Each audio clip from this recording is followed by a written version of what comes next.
¿Quién es un terruco? ¿En qué momento se normalizó llamar a alguien terruco sin ninguna información que confirmara nada? ¿De dónde viene este sustantivo? ¿El terruqueo es una práctica exclusivamente peruana? Como peruanos, hemos aportado a la lengua un neologismo que trivializa crímenes y delitos tan fuertes como el terrorismo. ¿Es el terruqueo una práctica racista? ¿Cuál es la historia del terruqueo? ¿Y cuál es la historia del terrorismo? ¿A ti, alguna vez te han terruqueado? Soy Laura Arroyo y esto es La Batalla de las Palabras.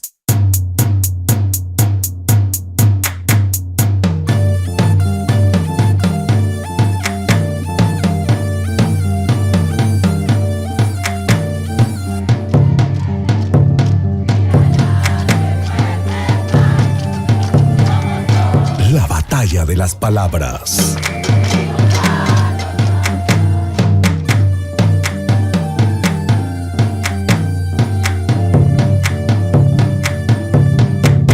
Terruqueo. Si de algo podemos estar lamentablemente seguros, es que en los contextos electorales se exacerban pulsiones muy negativas. En Perú, un país donde vivimos prácticas racistas de manera cotidiana, las vimos exacerbarse durante el proceso electoral del año pasado. Pero esto no es nuevo. Las lamentables anécdotas son conocidas. Desde el espacio televisivo en que un candidato al Congreso entregó 2 jabones a otro candidato en un gesto racista vinculado a su color de piel, hasta los insultos en redes sociales contra el actual presidente Pedro Castillo por su condición de no limeño. Uno podría pensar que estos insultos racistas son errores de tal o cual sujeto, pero lo cierto es que son prácticas lamentablemente generalizadas y avaladas muchas veces por personajes que son referentes del Perú. Es el caso del premio Nobel peruano Mario Vargas Llosa, quien en una reciente entrevista para el diario La Tercera de Chile señaló que el presidente Castillo era un analfabeto. La afirmación no es solo falsa, sino que constituye una práctica racista a la vista de todos y todas en un diario de difusión. El racismo, sin embargo, no es una práctica exclusivamente peruana, pero sí existe en Perú una práctica discriminatoria que cuenta con su propia palabra. Una suerte de lamentable aportación de nuestro país a la lengua que hablamos. Ese neologismo es el terruqueo. ¡Terrorista! Los terroristas se balanceaban sobre una torre derrumbada. ¿Es el terruqueo una práctica racista? También, pero no solo eso. ¡Cállate la boca! ¡No hables de imbécil! ¡No hables de imbécil! ¡Terrorista, boca sucia! ¡Cállate! Para entender cómo llegamos hasta aquí, Jaime Rodríguez nos habla de la palabra terruqueo en la sección Étimo.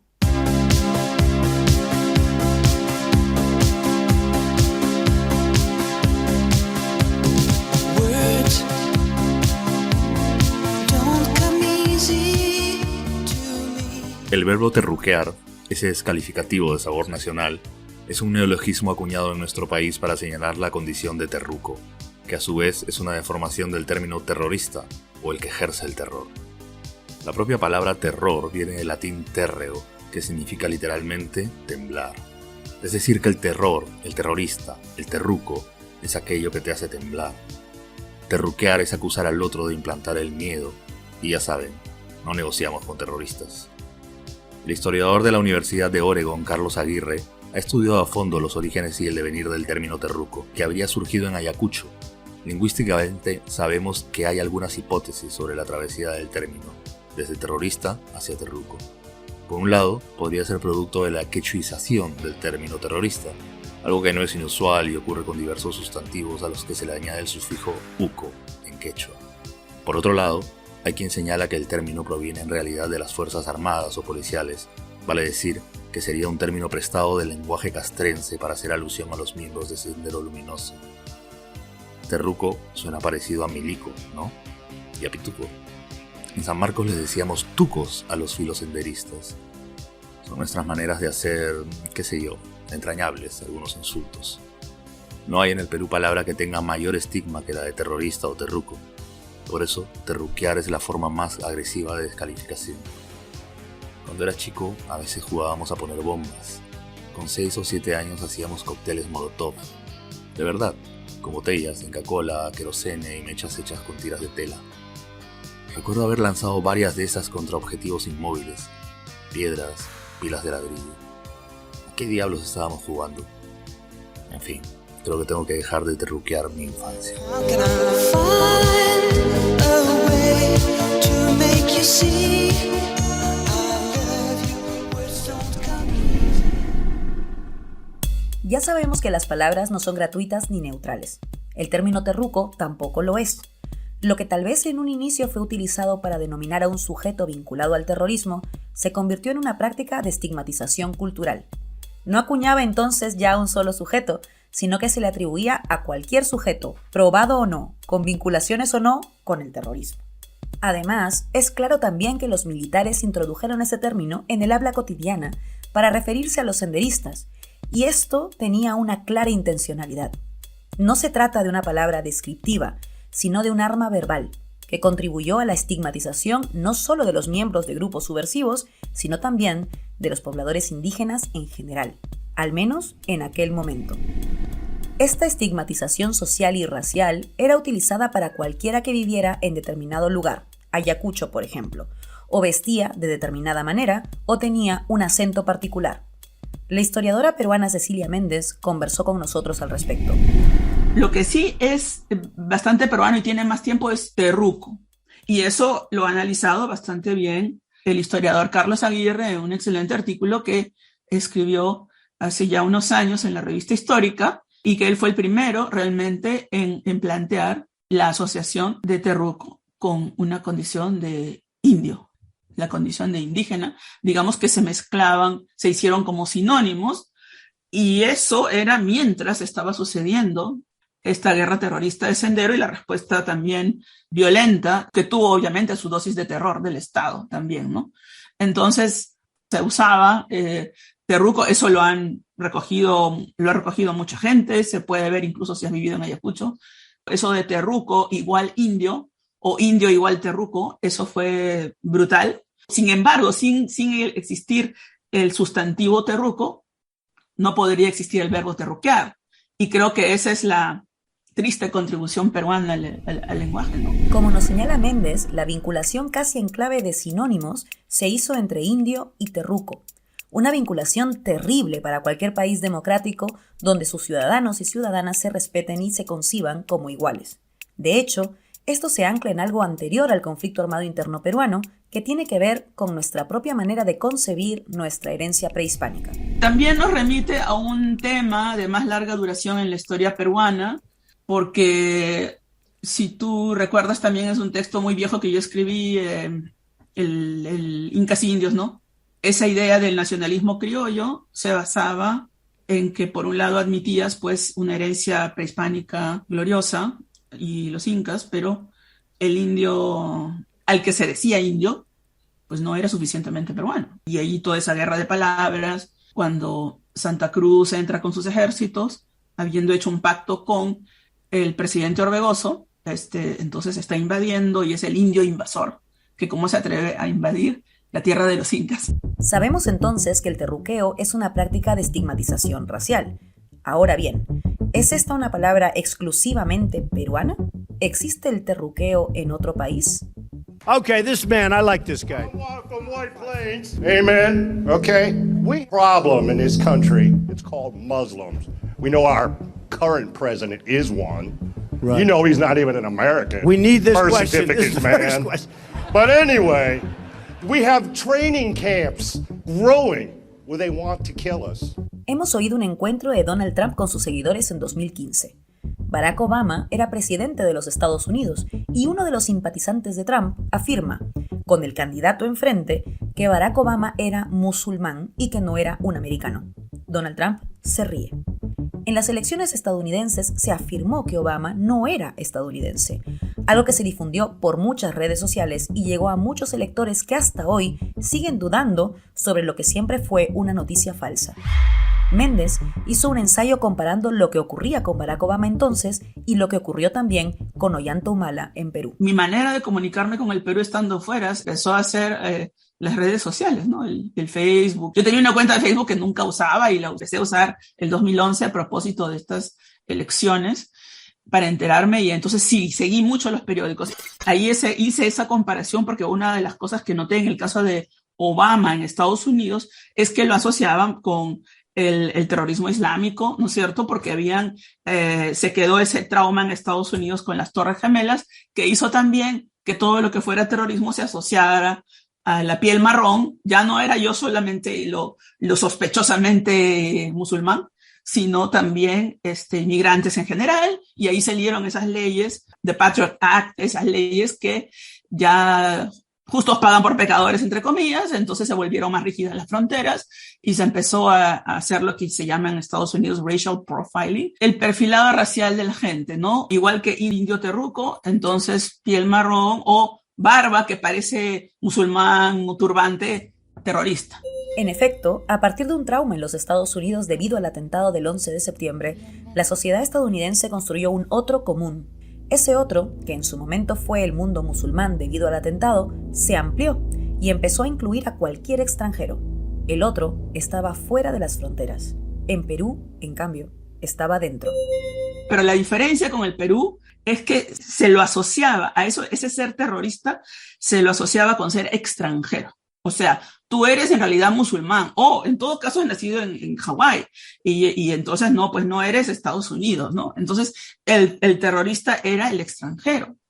Pero en el Perú es al revés, era el autóctono. O sea, cuanto más indio, más terrorista. En Estados Unidos era el ser extranjero. Ahora las cosas son más complicadas, porque el terrorismo que viene de los blancos, o sea, de la gente, digamos, que defiende el supremacismo racial blanco, ya tiene un nombre, que es el terrorismo doméstico. Entonces ya no es tan fácil, pero en esa coyuntura yo hice ese contraste entre el hecho de ser terrorista asociado con cuanto más peruano eres, más ¿no es cierto? Tienes rasgos más indígenas, y eso es una cosa absolutamente brutal. ¿Esto quiere decir que a Barack Obama lo terruquearon? Es verdad que no lo llamaron terruco, pero sí realizaron una práctica discriminadora y estigmatizadora para deslegitimarlo como candidato primero y como presidente después. El tema es que el verbo terruquear es lo peruano, es un invento, es un neologismo que no lo he escuchado en otro lado, de terruquear como verbo, pero eso no tiene una historia muy larga, ¿no? Eso no tiene una historia muy larga como el acto de terruquear, que sí tiene una historia más larga. O sea que el verbo es un neologismo. Y el acto de terruquear no es explícitamente peruano, ¿no? O sea, el verbo terruqueo sí. Y desgraciadamente estamos contribuyendo con una innovación en el lenguaje que no es muy feliz, ¿no? Porque ya, digamos, el que existe el verbo terruquear en el Perú quiere decir que algo se ha banalizado, ¿no? Se ha banalizado, el término ya no es suficiente simplemente decir a alguien terrorista como un insulto, como una descalificación total de la persona, sino que se ha usado tanto eso, se ha hecho tanto, que ahora ya existe el verbo terruquear, y eso revela la frecuencia y también la banalización, yo pienso, ¿no? En efecto, terruquear como práctica discriminadora y estigmatizadora no es exclusivamente peruana, pero dice mucho de nuestro país que la hayamos dotado de un verbo. Esto quiere decir que la hemos normalizado tras años de repetición y que por lo mismo se ha instalado en nuestra sociedad como parte de la cotidianidad. Esa no es una buena noticia. Para colmo, hemos visto a candidatos a cargos públicos realizar esta práctica, como fue el caso del ex candidato presidencial Daniel Urresti, al terruquear a una de sus contrincantes de campaña, Verónica Mendoza. O también vimos a Keiko Fujimori banalizar el terruqueo de esta manera. Yo me comprometí en todo momento, al inicio de la campaña, a no terruquear. Y lo he cumplido a cabalidad. Aquí los únicos que se terruquean son ustedes mismos. Los insultos, como las palabras en general, tampoco son banales ni gratuitos. Pero a diferencia de las palabras, estos tienen una intencionalidad muy concreta.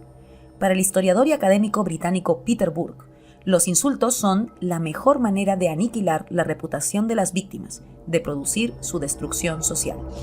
En efecto, llamar a alguien terruco no supone solo un insulto por la vinculación concreta que le da a ese alguien con un delito tan grave como es el del terrorismo, que incluye asesinatos y violaciones graves contra los derechos humanos.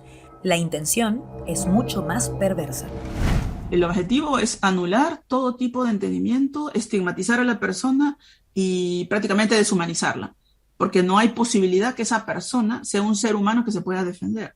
Es un ataque que anula al otro y que imposibilita cualquier tipo de diálogo, de conversación y de entendimiento. No hay más. Tú le dices a alguien terrorista y se acabó la discusión. Lo que continúa es ataque y ataque. Digamos, es la perpetuación de la guerra en las palabras, para usar un poco, jugar con esos términos. ¿Okay? Eso es la perpetuación de la guerra. Y donde el enemigo hay que aniquilarlo, hay que destruirlo. El rival es el enemigo que hay que destruir. No se puede conversar, no se puede llegar a un acuerdo. Ni siquiera es de guerra, es la guerra se queda chica, porque en la guerra también hay treguas, ¿no? En la guerra, entre comillas, civilizada, hay como leyes, ¿no? Hay crímenes de guerra, ¿no? O sea, se supone que la guerra tiene que llegar a ciertos límites y no pasarse. En este caso, el terruqueo es una guerra sin ley, eso es lo peor que hay, es como imita a lo que está designando como, ¿no? Se supone que el terrorismo es barbarie, pero esto en el lenguaje también es barbarie, ¿no? Porque destruye, deshumaniza, le pone un tapón a esa persona, la quiere destruir, ese es el objetivo. Hablamos entonces de una palabra que ya no es solo una palabra, sino que la acompaña un acto violento. Para la profesora emérita de literatura comparada en la Universidad de Columbia, Jean Franco, el terruqueo, en tanto insulto que estigmatiza, es un acto verbal performativo en el que la palabra consigue convertirse en acción. Para entender la crudeza de esta práctica, hablamos con Quilla Sotelo, la hermana melliza de Inti Sotelo, uno de los dos jóvenes que murieron en la noche del 14 de noviembre de 2020 en el marco de las protestas realizadas contra la investidura del presidente por 5 días, Manuel Merino. Justamente su intención, pues, y que ya lo han ido haciendo durante tantos años, ¿no? Como bien dices, somos otra generación que lo está viviendo recién. Pero anteriormente ya estaba este tema del terruqueo, pero su intención definitivamente es desvalorizar, ¿no? Deslegitimizar lo que estamos diciendo, ¿no? Disminuir de alguna manera la consigna que nosotros estamos pues mencionando y buscando, ¿no? Porque en sí lo que buscamos desde mi familia y mi persona, lo único es justicia y no repetición, ¿no?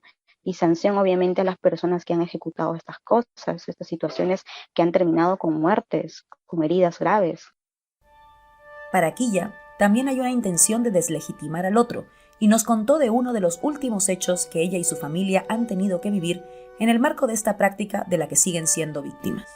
No sé si por ahí llegaste a enterarte, pero por ahí sí hay una situación con esta chica Vania Thaís, que se expresó de una manera pues fatal para con mi hermano, con Brian, y pues mi persona, para serte sincera, no le tomó atención al video, porque sé que es una persona que no tiene credibilidad. De una manera, lo poco que he seguido de lo que tiene de carrera, dice cada cosa y se expresa de una manera que te deja bastante que pensar de cómo ha sido quizás esta persona formada, ¿no? Entonces yo, por decirte, sí me incomodó, pero simplemente lo dejé ahí. Pero ya después sale esta persona a mencionar a mi madre, entonces a decir que ha conversado con ella, o sea, hasta qué punto puede llegar una persona y psicópata, porque hay que llamarlo así, es una persona psicópata porque es mentirosa y no tiene límites. Entonces ahí fue que recién mi persona salió y hizo un alto, ¿no? Y mi madre también. Entonces ahí vemos todo este tema, ¿no? Que no tienen límites, estas personas sobrepasan ya lo que en realidad podemos llegar a generar o tener para con una otra persona, ¿no? Porque, bueno, también es madre, ¿no? Entonces ahí justo mencionabas el tema de la empatía, ¿no? Cero empatías, al menos respeto, obvio en mis comentarios, no lo sé, ¿no? Entonces, como este tipo de situaciones, ya de alguna manera, como familia y mi persona ha ido, pues, de una manera entendiendo, pero sí cuando hay que poner un alto, hacerlo, porque no podemos dejar pasar este tipo de comentarios y que no pase nada, ¿no? Y que esta persona siga de alguna manera engañando o persuadiendo a otras personas y pues denigrando la memoria de mi hermano, ¿no? Que ya no está, entonces que no puede defenderse y pues ahí nos tiene a nosotros para que podamos hacerlo. No es la primera vez, y me temo que no será la última, en que la ex vocera de la candidatura de Keiko Fujimori, Vania Thaís, recurre al terruqueo para desprestigiar a un adversario. Lucía Brites es una persona que ha venido defendiendo los derechos LGTB, que ha venido defendiendo las minerías y todas esas estupideces, pero a la hora de la hora le sale el corazón MRPista.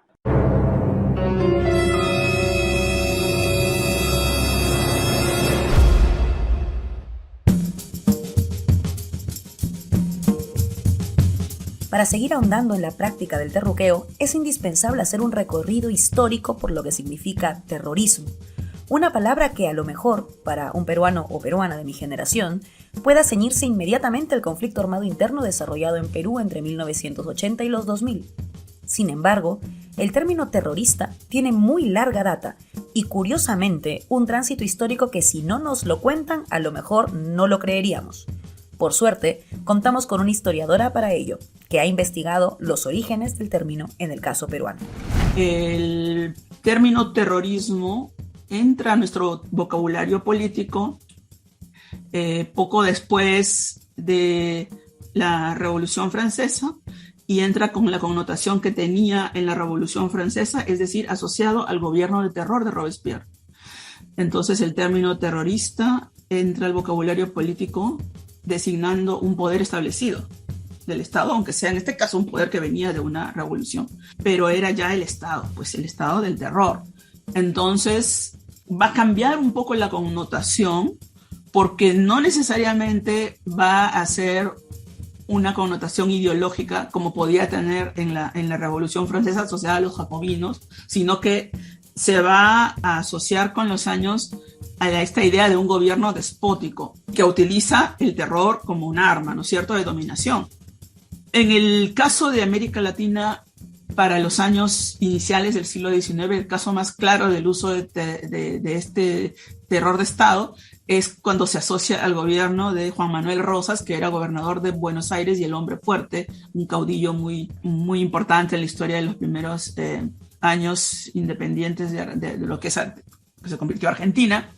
Y entonces se usaba contemporáneamente en ese tiempo el gobierno de terror, tanto es así que un escritor escribió una obra llamada El Matadero, refiriéndose a estos actos de terror y el terrorismo de Rosas. O sea, se usaba el término terrorismo y terror asociado a un terror de Estado. Parece ser que no solo en Perú, sino en toda la región, el término terrorismo asociado al terror se vinculaba a una acción ejercida desde el Estado, vale decir, desde el espacio que nuclea el poder. Todo lo opuesto a lo que podríamos decir hoy. ¿Cómo era el caso peruano de aquel entonces? En el caso del Perú, no lo he encontrado asociado pues a insurgencias, sino, digamos, a gente de abajo, sino más bien a los caudillos poderosos que aspiran a ser presidentes o ya lo son. Y adquiere una connotación de un Estado más conservador, como el Estado terrorista, cuando en la coyuntura de 1860, que es un momento en que varios países europeos tienen esta aspiración de reconquistar sus colonias y mandan expediciones, como mandó España, para reconquistar el Perú, invadieron las Islas Guaneras, y luego en México, Francia invade México también, y entonces si tú lees la prensa de esa época en varios países de América Latina, el terrorismo es ese acto despótico de los gobiernos monárquicos, es el terror de los monarquistas, y se opone en el lenguaje político a los liberales. Entonces ahí tienes el uso del terrorismo, cómo llegamos a que de originalmente ser un término asociado al terror de Estado, ya se convierte en un término que es asociado a actos terroristas de violencia o que se atribuye, ¿no es cierto?, que a actos de violencia contra el Estado, ¿no? O sea, actores no estatales. Y que en el Perú es uno de los países donde es más difícil hablar de terrorismo de Estado.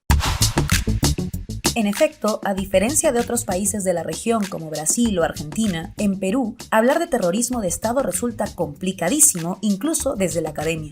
Esto tampoco es casual, y aunque merece su estudio histórico, tiene un sentido en tanto el trauma de lo que vivimos con el conflicto armado interno, que construyó un sentido común defensivo de nuestra sociedad.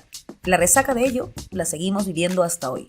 Ahora bien, Méndez nos habla también de los inicios de la transición de este término y de cómo terrorista dejó de ser utilizado para referirse a actos ejercidos desde un espacio de poder como el Estado, para referirse a sujetos insurgentes o movimientos revolucionarios o por la transformación de los sistemas que regían la vida de los ciudadanos y ciudadanas. El momento de quiebre, cuando empieza a usarse el término terrorista para los insurgentes, sobre todo de tendencias revolucionarias de izquierda, como era el caso del APRA, fue un momento de la Guerra Fría, de la posguerra, de la Segunda Guerra Mundial, cuando existe mucha influencia y presencia de los militares ya como institución en el control del Estado, porque una cosa es hablar de caudillos militares, que son individuos con ciertas alianzas familiares y regionales, y otra cosa es hablar de los militares como institución.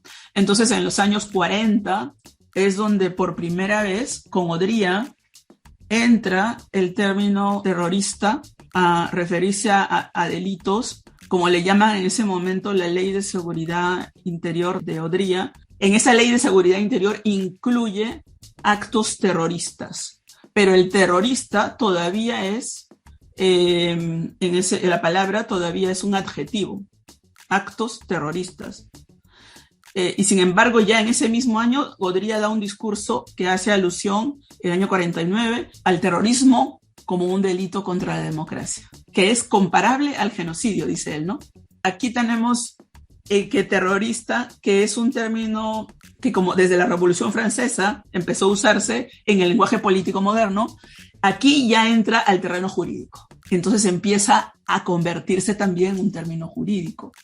Se convierte en un delito, el terrorismo. Entonces, eso es lo que va a heredar ya la ley antiterrorista de Fujimori. Como vemos, el tránsito de la palabra terrorista es muy interesante. De estar dirigido al ejercicio de esta práctica de terror desde el poder, a ser acuñada para referirse a los actos de movimientos u organizaciones que luchaban o se enfrentaban a este poder. Todo un cambio de época y de mentalidad representada en la travesía histórica de esta palabra. Para ellos, si tú no piensas igual que Keiko, que Fuerza Popular, te terruquean. Si no piensas como ellos, te ponen un cartelito, te terruquean, o de terruco o de corrupto. Y eso es algo que yo no puedo permitir. Oíamos a Kenji Fujimori, el hermano de Keiko Fujimori, denunciando por terruqueo al propio partido al que pertenecía. Parece inédito, casi propio de un multiverso, pero es real. Tampoco, Hemos hablado de la historia de la palabra terrorismo y también de lo que significa la práctica del terruqueo como estigmatización racial y política. Ahora nos toca aterrizar en el hoy. ¿A quién se terruquea hoy en día? También ha habido un cambio en el terruqueo porque si bien tuvo un origen el término terruco con esta asociación étnico-racial, ahora no es necesariamente así. Y creo que cuanto más se aleja del tiempo de la insurgencia, del terrorismo de Sendero, cuanto más se aleja, creo que se vuelve más amplio ese espectro de terrorista que ya no está necesariamente asociado a una condición racial o étnica. ¿Por qué? Mira, han terruqueado hasta Sagasti. ¿Y qué es Sagasti? Entonces terruquean a simplemente defensores de derechos humanos. ¿Es marxista Sagasti también? Es peor para mí, es filo terruco.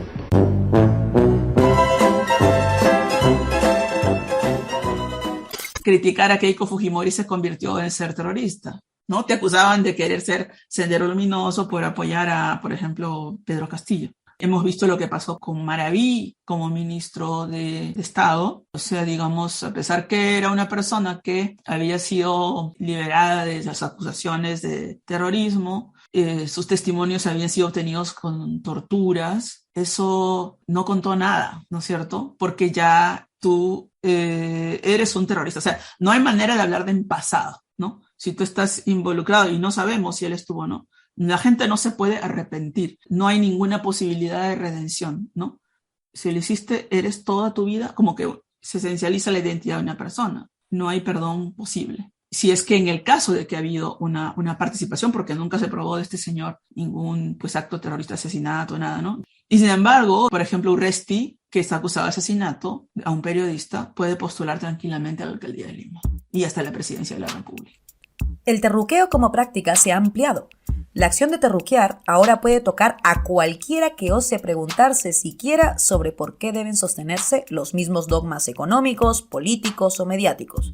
Pero cuidado, alguien podría pensar que al terruquear a todo el mundo, esta palabra va perdiendo peso e incluso poder a la hora de ser enunciada. Sin embargo, creerlo significa no entender el objetivo de una práctica como esta. Como bien señalaban Méndez y Sotelo, la intención es deslegitimar al otro.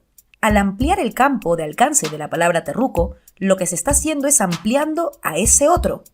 De hecho, ¿alguna vez te has preguntado quién sería un no terruco en el Perú de hoy, donde esta palabra se utiliza tanto?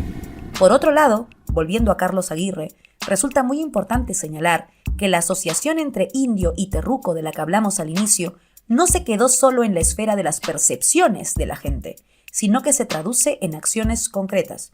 Por ejemplo, en prácticas de maltrato, tortura, violación, detenciones arbitrarias e incluso muerte contra todos aquellos y aquellas que portaban el estigma que esta palabra les adjudicaba. No es una palabra menor, y que ahora se utilice para estigmatizar un espectro aún más amplio de la sociedad no es una buena noticia.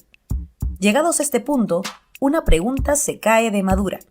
Si una práctica social no es útil, no logra anclarse socialmente ni es reproducida.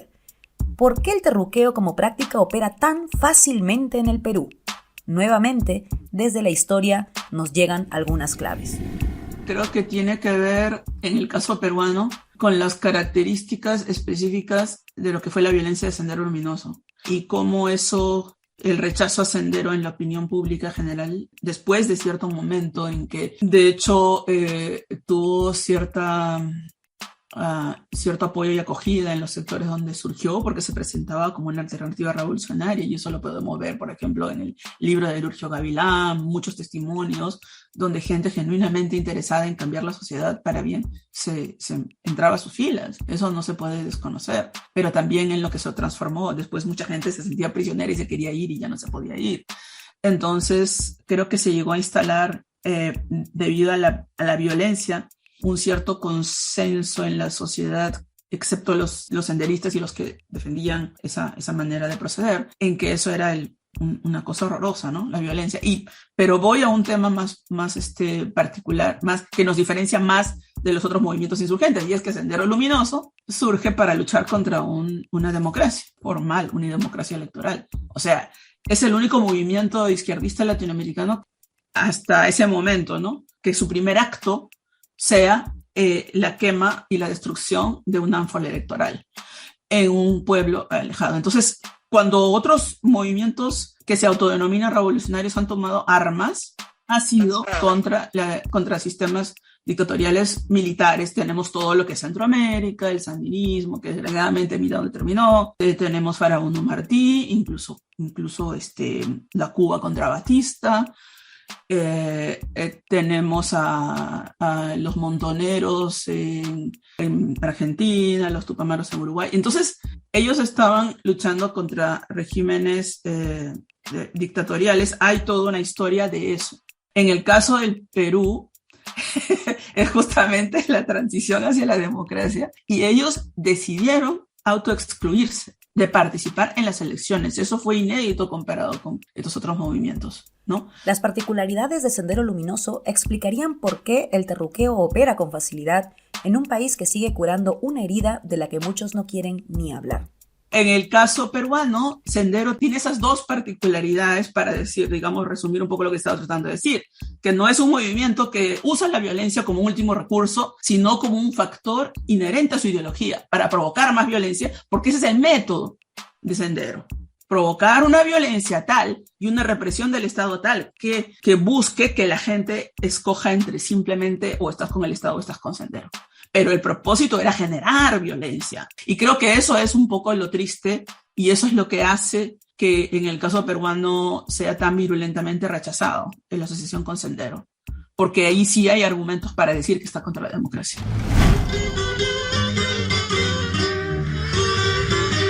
Pero no solo se terruquea a personas.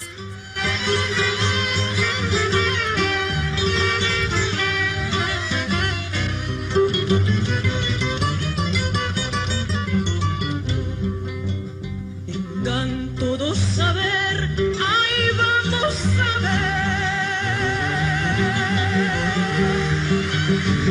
Dan todos saber, ahí vamos a ver.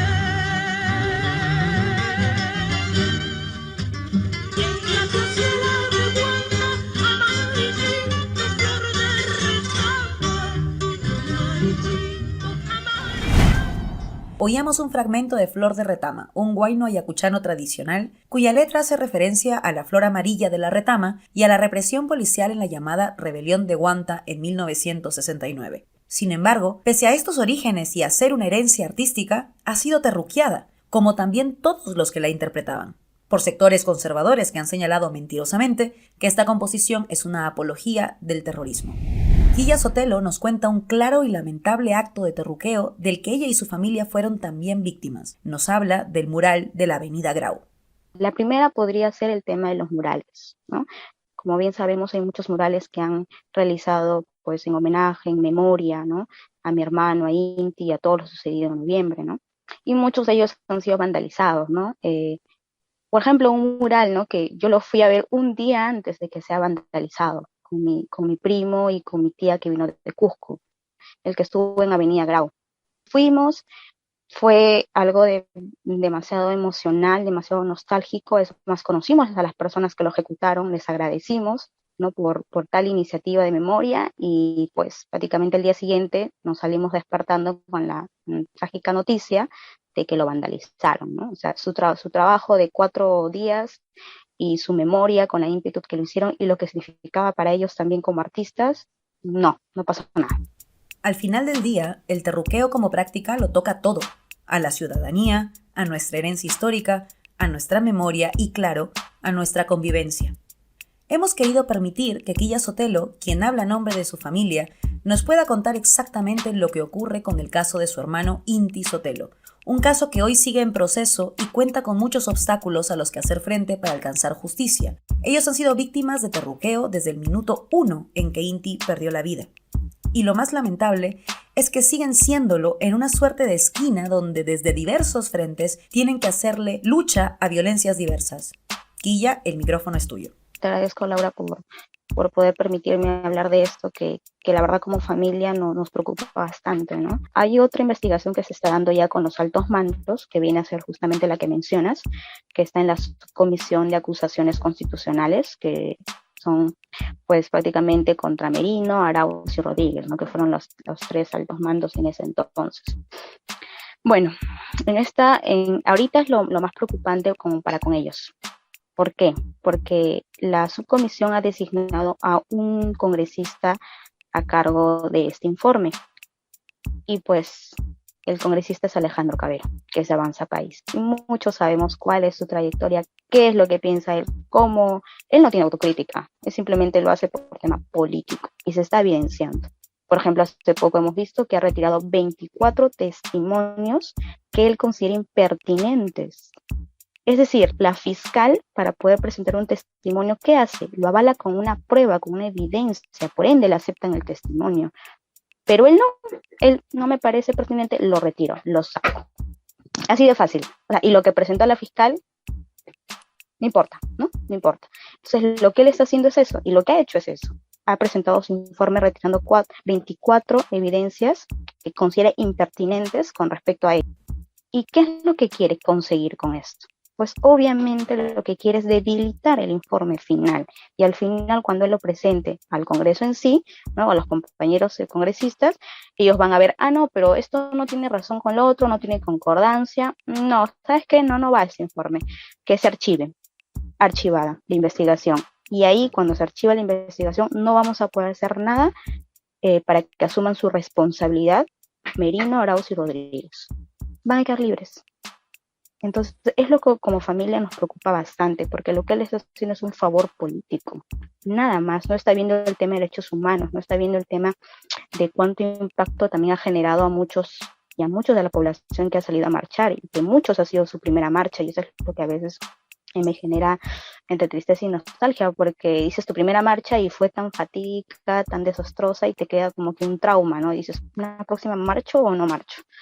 Entonces también te marca, ¿no? Entonces no solo a mi familia, o a la de Brian, o a la decena de heridos, ha marcado esta marcha y estos sucesos tan desastrosos y trágicos, sino a muchos de la población.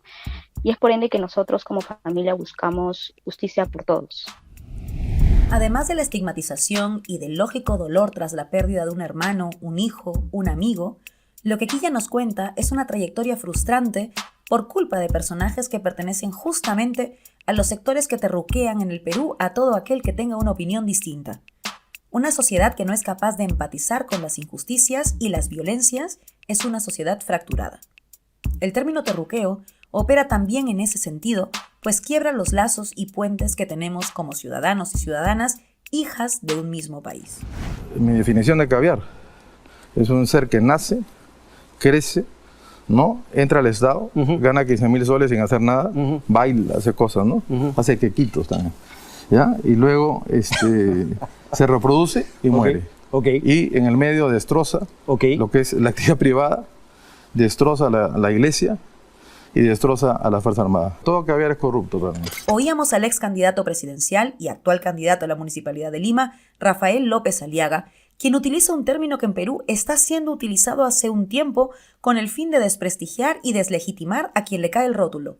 Ese término es caviar, y López Aliaga lo vincula directamente con un delito, la corrupción.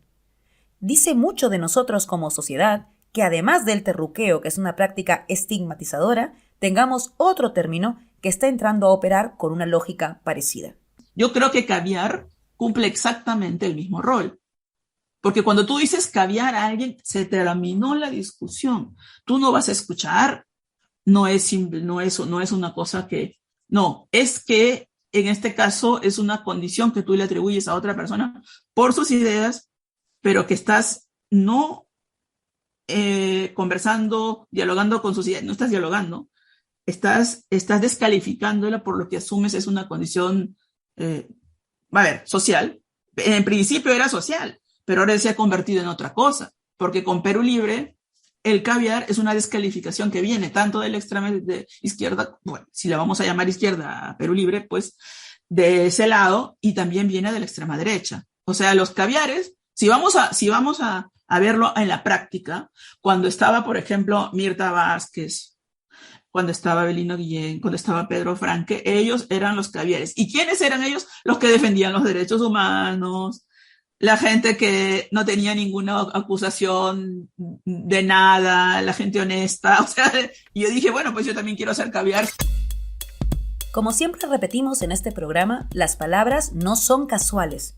Revelan sentidos comunes, pero también prácticas entre los miembros de una comunidad de sentido. Hay términos que buscan quebrar las relaciones entre nosotros, dividiéndonos y fracturando los puentes y lazos que, aún pensando distinto, podemos sostener entre todos y todas. Caviar es un término que busca también deslegitimar a un otro solo a partir de una estigmatización social. Sin embargo, pese a que tiene la misma finalidad deslegitimadora del terruqueo, no podemos decir que es lo mismo. El terruqueo hace una vinculación entre el sujeto al que se insulta y la práctica de un delito atroz como es el terrorismo, que incluye violaciones a los derechos humanos, asesinatos indiscriminados y nos recuerda una época muy oscura a la que no debemos volver en nuestro país. Sin embargo, habla mucho de nosotros que existan prácticas discriminatorias cuyos términos están ya en el léxico cotidiano de los ciudadanos y ciudadanas. Y peor aún, que los estamos normalizando, como palabras y como prácticas. Estemos atentos a las palabras, porque dicen mucho más del yo colectivo de lo que creemos. ¿Y tú? ¿Alguna vez has sido terruqueado?